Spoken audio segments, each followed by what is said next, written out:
أما بعد، كنا في مادة أصول الفقه أخذنا ما يتعلق بترتيب الأدلة وصلنا إلى الترجيح. الترجيح هو تقوية أحد الطرفين المتعارضين فيقوم بسببه على غيره. هذا هو الترجيح. لن يكون هناك ترجيح إلا إذا كان هناك تعارض من جميع الجهات، يعني ما استطعنا أن نجمع بين الدليلين، فبسبب عدم التمكن من الجمع بينهما صرنا إلى موضوع الترجيح. يعني معنى ذلك أننا سنسقط دليل وسنعمل بدليل آخر. هذا الترجيح هو تقوية أحد الطرفين المتعارضين فيقوم بسببه على غيره. يعني هذا الطرف يقوم بسبب الترجيح على الطرف الآخر، فيقوم بسببه، يعني يقوم أحد الطرفين بسبب الترجيح على الطرف الآخر على غيره. ما هو طريق الترجيح؟ كيف نرجح؟ الترجيح إما أن يكون عن طريق السند، أو يكون عن طريق المتن، أو يكون لأمر خارج عنهما. هذا هو الترجيح. كيف نرجح؟ إما أن نرجح بالنظر إلى السند، أو نرجح بالنظر إلى المتن، أو ننظر إلى أمر خارج عن السند وعن المتن. كيف يكون ذلك؟ الترجيح عن طريق السند نقدم الأكثر رواه على الأقل، يعني ننظر الحديث الذي رواته أكثر كلهم ثقات الآن، لكن هناك حديث رواه مثلا 10، وهناك حديث رواه 2. ففي هذه الحالة سنقدم الأكثر على الأقل. كذلك سنقدم الأعلى سندا على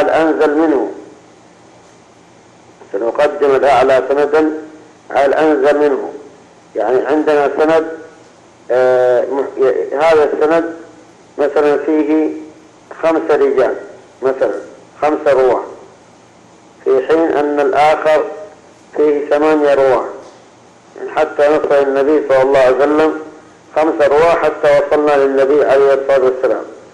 الآخر فيه 8 مثلا. في هذه الحالة ما هو أعلى؟ الأعلى دائما يكون أقل في عدد الرواه، فبالتالي سنقدم الأعلى على الأنزل. كذلك نقدم رواية الأضبط والأحفظ على رواية الضابط الحافظ. هناك عندنا أضبط وأحفظ، وعندنا ضابط حافظ، فنحن سننظر إلى من هو أقوى في مسألة الضبط والحفظ. كذلك أيضا نقدم المسند على المرسل. إذا كان عندنا يعني رواية مسندة مرفوعة إلى النبي عليه الصلاة والسلام ورواية مرسلة، فنقدم المسند على المرسل. نقدم رواية صاحب القصة والمباشر لها على الأجنبي عنها، لأن صاحب القصة أعلم،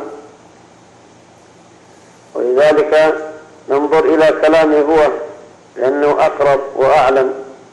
ومن أمثلة ذلك تقديم حديث ميمونة وأبي رافع على حديث ابن عباس، لأن ميمونة رضي الله عنها هي صاحبة القصة، وأبو رافع هو السفير بين النبي عليه الصلاة والسلام وبينها. يعني الآن أبو رافع يخبرنا أن النبي عليه الصلاة والسلام تزوج ميمونة وهو حلال، يعني ليس محرم، ولكن ابن عباس يخبرنا بأن النبي صلى الله عليه وسلم تزوجها وهو محرم. الآن أيهما نقدم؟ هل نقدم الأول أو الآخر؟ طبعا نحن لا بد أن نعلم أننا إذا أثبتنا أن النبي صلى الله عليه وسلم تزوج ميمونة وهو محرم، معنى ذلك أنه يصبح يجوز للمحرم النكاح، وما ورد من النهي يكون هذا منسوخ أو يكون من باب الكراهة، أو مثلا نثبت أن هذا خاص بالنبي عليه الصلاة والسلام. لكن جاء حديث أبي رافع يوافق النهي السابق لا يخالفه، وهو أن النبي صلى الله عليه وسلم إنما تزوج وهو حلال، يعني بعد أن أحل من إحرامه، وعلى ذلك فلا إشكال. فأيهما أولى؟ هل نقدم كلام ابن عباس وهو يتكلم عن خالته، أو نقدم كلام أبي رافع وهو يتكلم عن قصة هو السفير فيها، هو الذي كان السفير بين النبي صلى الله عليه وسلم وبين ميمونة رضي الله عنها. وبالتالي إذن بل حتى صاحبة القصة كانت تخبر بذلك، فلا شك أن صاحبة القصة أعلم، وأن أبا رافع هو السفير بينهما أعلم بذلك. وكذلك تقديم حديث عائشة وأم سلمة رضي الله عنهما في صحة صوم من أدركه الفجر وهو جنب على حديث أبي هريرة بخلاف حديثهما. يعني عندنا الآن حديث عائشة وأم سلمة أن النبي عليه الصلاة والسلام كان يكون جنب ويطلع الفجر وهو جنب فيغتسل ويذهب يصلي ويصوم. فإذا الآن هذا دليل على أن الإنسان لا يشترط له أن يكون طاهرا من الجنابة الكبرى، من الجنابة إذا كان الفجر قد يدخل عليه وهو يريد الصيام، فلا إشكال في ذلك. إنما الممنوع هو أن يفعل ذلك بعد طلوع الفجر، يعني بعد طلوع الفجر في وقت الصيام لا يجوز له أن يجامع، لكن أن يفعل ذلك قبل هذا، قبل الفجر، ثم يطلع الفجر وعليه وهو جنب، لا مانع من ذلك وصيامه صحيح. لماذا؟ نقول لأن عائشة رضي الله تبارك وتعالى عنها وكذلك أم سلمة رضي الله تبارك وتعالى عنها هما زوجات النبي عليه الصلاة والسلام، وهما أعلم الناس بهذه القضية، هما أعلم الناس بهذه القضية، لأن هذه مسألة تحصل من الإنسان في بيته ومنزله. وعلى ذلك ما دام أن زوجات النبي صلى الله عليه وسلم يخبرن عن أمر خاص به، فلا شك أنهن أعلم من غيرهن. لهذا لا نقبل قول أبي هريرة هنا، لأنه قد خالفه من هو أولى منه بعلم هذه الأمور، وهما عائشة وأم سلمة رضي الله عنهما.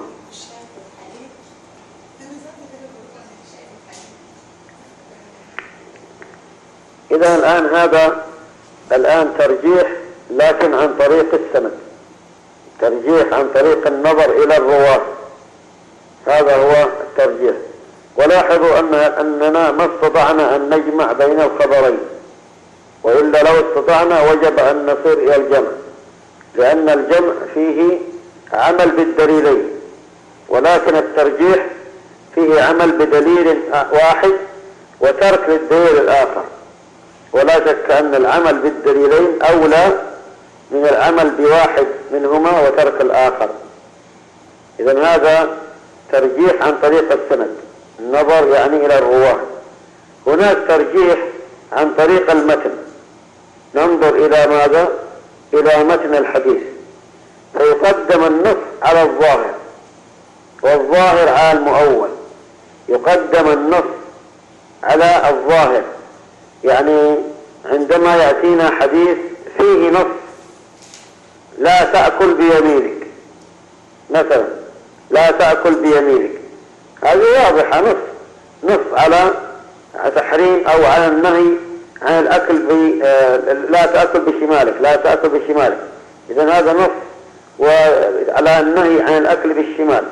طيب هذا واضح جدا نص، لكن يأتينا حديث آخر مثلا يفهم منه أن النبي صلى الله عليه وسلم أكل بشماله، يفهم منه فهما، فهل سنقدم نحن النص أو سنقدم الظاهر؟ سنقدم النص. هل سنقدم الظاهر على المؤول أو نقدم المؤول على الظاهر؟ سنقدم الظاهر لأنه الأولى، أولى من التأويل. وكذلك سنقدم المؤول بقرينة صحيحة على ما ليست له قرينة، يعني إذا كان أولنا نص لكن بسبب وجود قرينة صحيحة ففي هذه الحالة نحن نقدم المؤول بقرينة صحيحة على المؤول بدون قرينة، أو يكون مؤول لكن بقرينة ليست صحيحة. فإذا نحن لو تلاحظون نقدم الأقوى على غيره.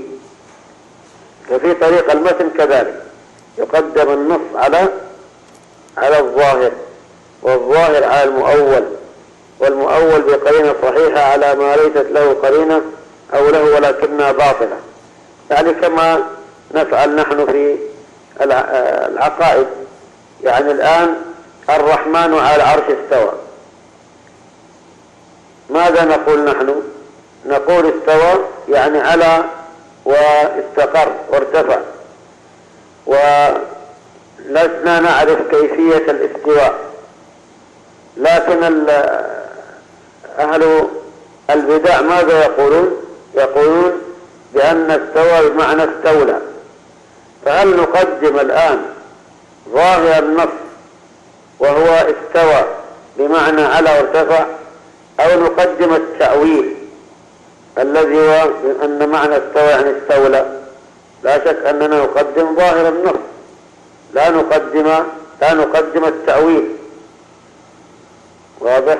طيب إذا كان عندنا تأويل لكن بقرينة صحيحة، لا نقدمه على تأويل ليس له قرينة أو قرينة باطلة. عندما قال النبي عليه الصلاة والسلام عن الدجال إنه أعور وإن ربكم ليس بأعور، منها أخذنا أن لله تبارك وتعالى عينين اثنتين، فهذا مقدم على من ذهب إلى أنه لا عين لله عز وجل، وأنه لا يجوز أن نصرف الله مثل هذا. هذا لا شك أنها تأويل باطل، تحريف لكلام الله عز وجل، فنحن نقدم الأقوى على مثل هذه التأويلات الباطلة. إذن هذا نظر إلى متن الحديث أو متن المتن بدون النظر إلى الرواة. هناك ترجيح لكن لأمر خارج عن السند وخارج عن المتن، فيقدم ما تشهد له نصوص أخرى على ما لم تشهد له، كأحاديث التغليظ في الصبح. يعني الآن هل يصلي الإنسان الصبح في أول وقته أو يصلي الصبح في آخر وقته؟ فعندما ننظر نجد أحاديث كثيرة فيها أن النبي عليه الصلاة والسلام كان يصلي الصبح في أول وقته، وما جاء بأن النبي صلى الله عليه وسلم يصلي في آخره فهو يحمل على أنه كان يطيل في الصلاة حتى يخرج في ذلك الوقت، وليس معناه أنه كان يبتدئ الصلاة في بعد أن يسفر، يعني قبل أن يسفر قبل أن يعني طلوع الشمس ووضوح النهار النبي صلى الله عليه وسلم كان يبتدئ الصلاة. ما يمكن يعني عندما يسفر يبدأ يصلي. الصحيح أنه كان يبدأ بغلس يعني بالليل في أول وقت صلاة الفجر، لأن هناك نصوص كثيرة تشهد لذلك. ويقدم الخبر الناقل عن حكم الأصل والموجب للعبادة مثلا عن النافي لها. لأن النافي جاء على مقتضى العقل والآخر متأخر فكان كالناسخ، مثل حديث بسرى وأبي هريرة في نقض الوضوء بمس الذكر يقدم على حديث طلق بن علي لكونه جاء على مقتضى الأصل. يعني الآن عندنا حديث طلق، وهو أن النبي صلى الله عليه وسلم قال عن مس الذكر إنما هو بضعة منك، يعني إذن ليس هناك إشكال، يجوز مس الذكر والإنسان متوضأ ولا ينتقض الوضوء على هذا القول، على هذا الحديث حديث طلق. لكن حديث بسرى وأبي هريرة أن الوضوء ينتقض. فنحن الآن هل نعمل بحديث طلق الذي يرى عدم نقض الوضوء، أو نعمل بحديث بسرى وأبي هريرة الذي فيه أن الوضوء ينتقض؟ نقول يقدم الخبر الناقل عن حكم الأصل، يعني الذي باقي على الأصل لم يأتنا بشيء جديد، لأن الذمة أصلا بريئة عن هذا. يعني الأصل أن الوضوء صحيح ولا ينتقض بمس الذكر، فلما جاءنا حديثان متناقضان متعارضان ما يمكن الجمع بينهما، ففي هذه الحالة نقدم الذي ينقل عن الأصل. لماذا؟ لأن الأول كان على مقتضى الأصل قبل أن تشغل الذمة بذلك. يعني مثل أحاديث الحجاب، عندما تأتي قصص فيه عدم احتجاب النساء فيكون هذا قبل نزول الحجاب، نحملها على ذلك قبل أن ينزل الحجاب. ثم وكذلك أيضا أحاديث التي فيها شرب الصحابة الخمر، يكون هذا قبل نزول تحريم الخمر. ثم بعد أن نزل التحريم انتقلنا على الأصل، كان الأصل إباحة الخمر، ثم بعد ذلك جاء الدليل بتحريمه. لذا نقدم الخبر الناقل عن حكم الأصل على الموجب. طبعا لاحظوا المسألة المثال اللي ذكره مثال، لكن نحن لا نوافق على هذا المثال. لماذا؟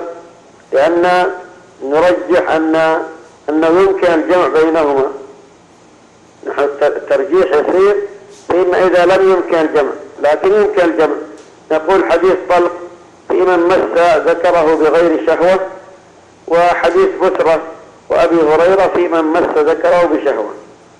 وعلى ذلك فهذا المثال لا يصلح على موضوع الترجيح، لأن الجمع يمكن، واضح؟ فيكون إذا المثال ما ذكرناه، وهو هل نقول من احتج علينا بأن من الصحابة من كان يشرب الخمر، فهذا دليل على أن شرب الخمر جائز. نقول هذا الكلام ليس بصحيح، لأن ما ورد فهذا قبل نزول تحريم الخمر، ما الخبر لم يأتي ينقلنا عن الأصل، فكان على الأصل وهو الحل. ثم بعد ذلك جاء الخبر الناقل عن الأصل وهو الحل إلى التحريم، فوجب أن نصيغ الخبر الناقل عن حكم الأصل، ولا ننظر بعد ذلك إلى الأخبار التي فيها أن الصحابة شربوا الخمر.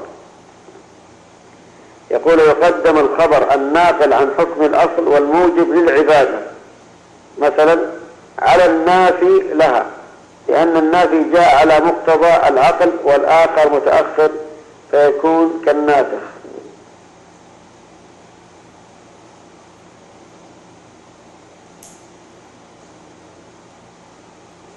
يقول ثم ضرب المثال، نحن بينا ذلك.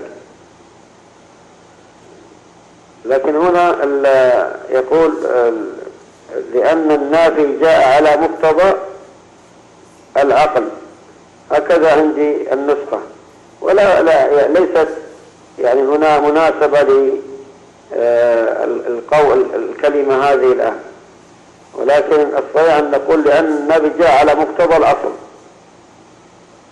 النافي جاء على مقتضى الأصل والآخر متأخر فكان كالناسخ. هذا هو على مقتضى الأصل وليس العقل. الأمر الثالث تقدم رواية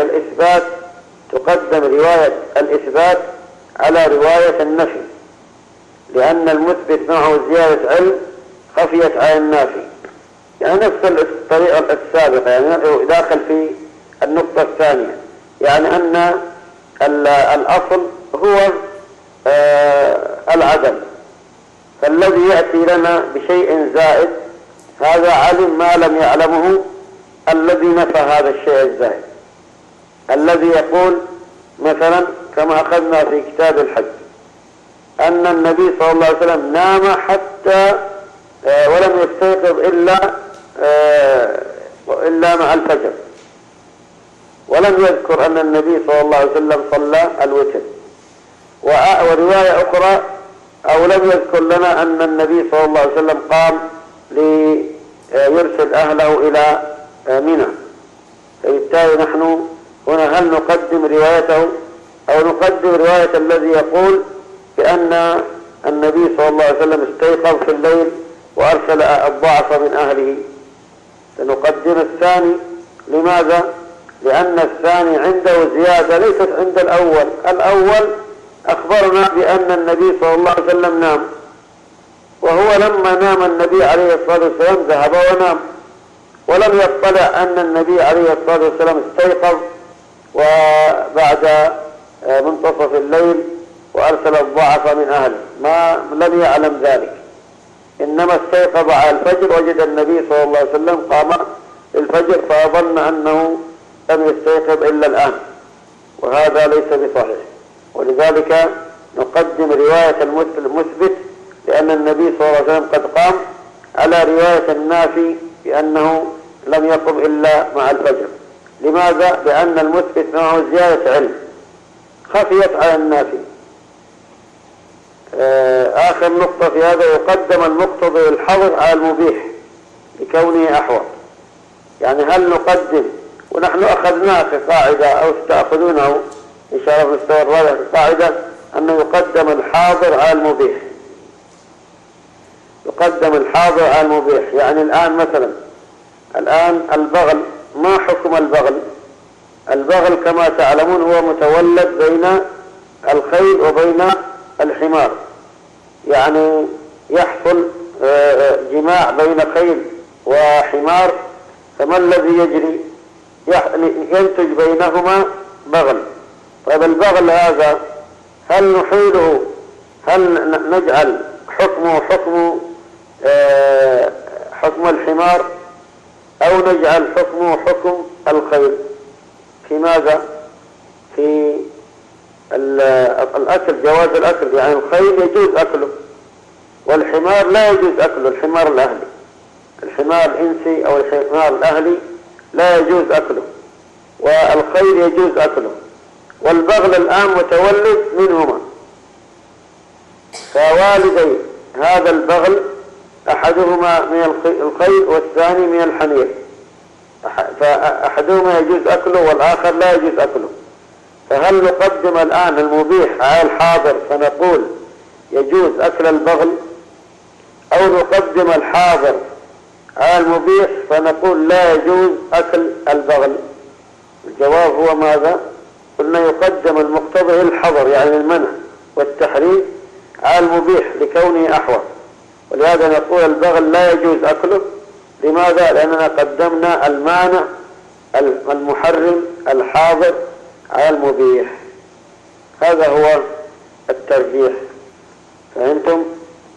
طيب نحن نأخذ على هذا أسئلة إذا كان، أو أسألكم هل أخذنا أسئلة على ترتيب الأدلة؟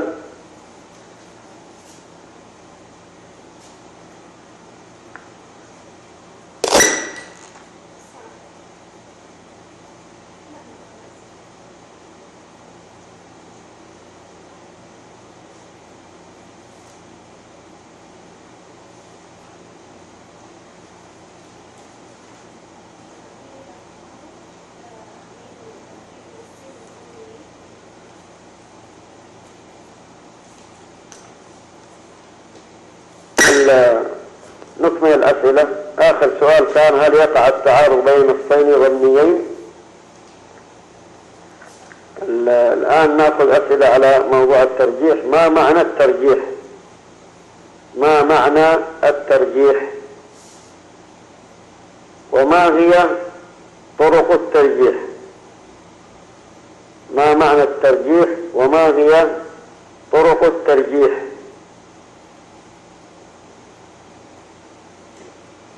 أما بالنسبة لمعنى الترجيح فموجود عندكم: تقوية أحد الطرفين المتعارضين فيقوم بسببه على غيره. وأما طرق الترجيح فهي إما أن يكون عن طريق السند أو عن طريق المتن أو لأمر خارج عنهما. هذه طرق الترجيح. السؤال الثاني: من طرق الترجيح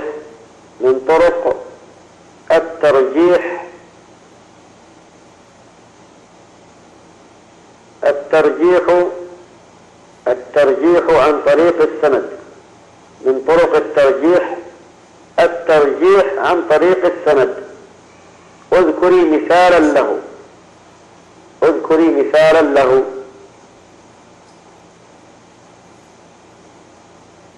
المثال هو تقديم حديث ميمونة وأبي رافع في أن النبي صلى الله عليه وآله وسلم تزوجها وهو حلال، على حديث ابن عباس الذي يرى أنه تزوجها وهو محرم.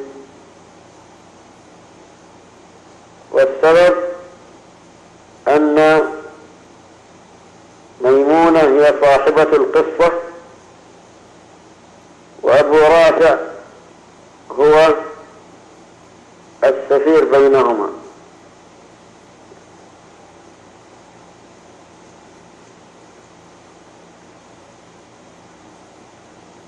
السؤال الثالث: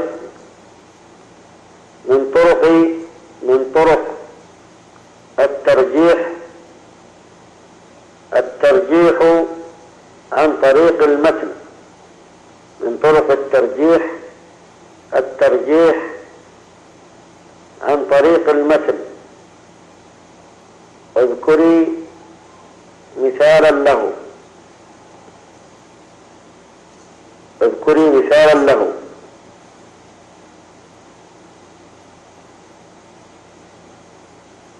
تقول: كأن يقدم النص على الظاهر.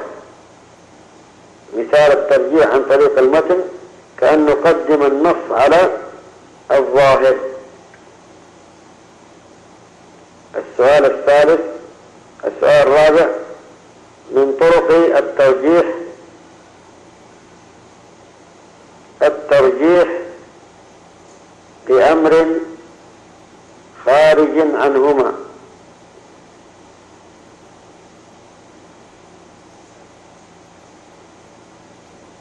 الترجيح لأمر خارج عنهما. اذكري مثالا له.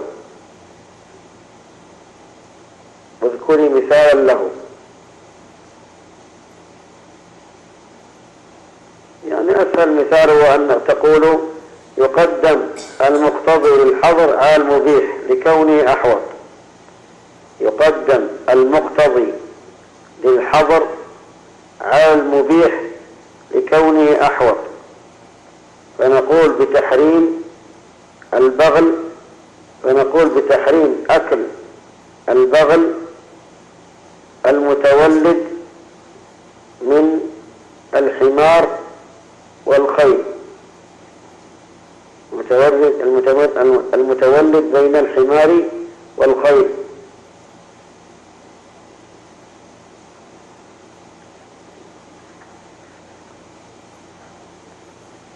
بعد ذلك ننتقل إلى موضوع الاجتهاد والتقليد.